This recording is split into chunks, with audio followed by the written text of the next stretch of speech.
الترم الاول ضاع واستحاله تجيب مجموع، فما تتعبش نفسك. كلمات كتير جدا من المنطلق ده بدات ان هي تتردد حواليك يا ابو الطلاليب في الفتره اللي فاتت، وانت طالب خلاص راكمت كل الكم ده من المواد، فبالتالي انت استحاله تجيب مجموع في النهايه.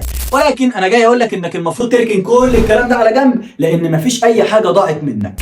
وانت كطالب ثانويه ازهريه المفروض لو انت بتاخد مع مدرس مختص بالثانويه الازهريه، فهو الفتره دي هيقدم لحضرتك مراجعه قويه جدا على الترم الاول، او ما يعرف بمكثف الترم الاول يا ابو الطلاليب. والمفروض ان في المراجعه دي المدرس بيبدا ان هو يراجع لك او يعيد لك كل اللي فاتك في الترم الاول، ويبدا ان هو يعمل لك عليه ريفيجن قوي جدا جدا. فبالتالي انت كل المطلوب منك انك تعرف هل المدرس ده هيعمل مكثف ولا لا، او هيعمل المراجعه ولا لا، وتركز عليها بشكل قوي جدا علشان تراجع كل اللي فاتك. حتى لو انت بتذاكر لوحدك مواد معينه او مفيش مدرس بيتابع معاك ماده بعينها، فانت عندك فرصه برضو الفتره دي انك تبدا تراجع الماده دي بشكل قوي جدا جدا، او تجيب اللي تراكم منها. ما تقلقش، الترم الثاني مش النهارده، انت لسه في مرحله مراجعات الترم الاول، فحاول ما تفوتش التوقيت ده. لكن بند الضياع وانك مش هتجيب مجموع وان اللي راكم خلاص ده ضاع، انساه من دماغك تماما، لانك لسه عندك الفرصه القويه جدا انك تجيب مجموع.